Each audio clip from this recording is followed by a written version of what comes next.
Radio صدائے حریت سے تازہ ترین کے ساتھ حاضر ہیں۔ کل جماعتی حریت کانفرنس کے چیئرمین سید علی گیلانی نے کہا ہے کہ کشمیری عوام کی حمایت پر پاکستانی عوام سیاسی و عسکری قیادت کا شکریہ ادا کرتے ہیں۔ ایک بیان میں انہوں نے کہا کہ وزیر اعظم پاکستان مسئلہ کشمیر کے معاملے پر بھرپور طریقے سے اپنا مرکزی کردار ادا کر رہے ہیں۔ اقوام متحدہ سمیت عالمی دنیا کو کشمیری عوام کے ساتھ کھڑا ہونا ہوگا۔ ان کا کہنا تھا کہ کشمیری عوام کا حوصلہ بھارتی حکومت اور فوج کبھی نہیں توڑ سکتے، قربانیاں رائیگاں نہیں جائیں گی۔ ادھر مقبوضہ کشمیر میں بھارتی محاصرے مواصلات پر پابندی کا آج 74واں روز ہے۔ وادی میں قابض فوج کی ریاستی دہشت گردی جاری ہے۔ سری نگر اور پلوامہ میں گھر گھر تلاشی اور نوجوانوں پر تشدد، جبکہ ضلع اسلام آباد کے علاقے پازل پورہ میں آپریشن کی آڑ میں 3 کشمیر نوجوانوں کو شہید کیا گیا ہے۔ صبح جموں کے شہر کٹھوعہ میں بھارتی ریاستی جبر کے خلاف کشمیریوں نے سیبوں پر نعرے لکھ کر بھارت بھیج دیے۔ ہم کیا چاہتے آزادی، میری جان، عمران خان، پاکستان زندہ باد، برہان وانی سے پیار ہے کے نعرے سیبوں پر درج ہیں۔ پاک فوج کے سربراہ جنرل قمر جاوید باجوہ نے کہا ہے کہ کشمیری عوام کو کبھی بھی تنہا نہیں چھوڑیں گے اور مسئلہ کشمیر پر اپنا حقیقی کردار ادا کرتے رہیں گے۔ کنٹرول لائن کے دورے کے دوران ان کا کہنا تھا کہ کشمیری عوام بھارتی محاصرے کے باوجود بھارتی جبر و تسلط کا بہادری کے ساتھ مقابلہ کر رہے ہیں۔ بھارت میں ہندوتوا کا جادو سر چڑھ کر بولنے لگا۔ بھارتی ریاست پٹنہ کے ایک اسکول میں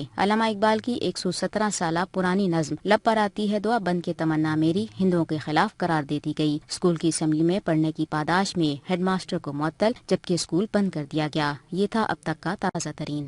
بھارت کی معروف سوشل ایکٹیوسٹ رویتا لال مقبوضہ جموں کشمیر کے دورے کے بعد دہلی میں کشمیر کے حوالے سے اپنے تاثرات میں کیا کہتی ہے، آئیے سنتے ہیں۔ وہاں گئے، ہم نے کہا کہ بگ پکچر کیا نکل کے آ رہی ہے۔ سب سے بڑا نظریہ وہ بالکل الگ جو ہے دوسروں سے، وہ ہم نے یہ پایا کہ لوگوں کی سائلنس بہت کچھ کہہ رہی تھی، وہ ایک سائلنٹ پروٹیسٹ ہے، ایک سول ڈس اوبیڈینس، ایک خلافت یہ سرکار کے خلاف۔ ہم نے قریب 350 لوگوں سے بات کی، جموں میں بھی اور کشمیر میں بھی۔ کشمیر کے لوگ جو ہیں وہ کہہ رہے تھے کہ ہم نے اپنی دکانیں خود اپنی مرضی سے بند رکھا۔ یہ لوگ اتنے صدمے میں ہیں کہ انہوں نے سوچا بھارت نے ہم کو ریجیکٹ کیا، اب ہم بھارت کو ریجیکٹ کر رہے ہیں۔ یہ صدمہ صرف کشمیر تک سیمت نہیں ہے، جموں بھی صدمے میں ہے، بلکہ جموں میں جو بھے ہے وہ کشمیر سے کہیں حد زیادہ ہے۔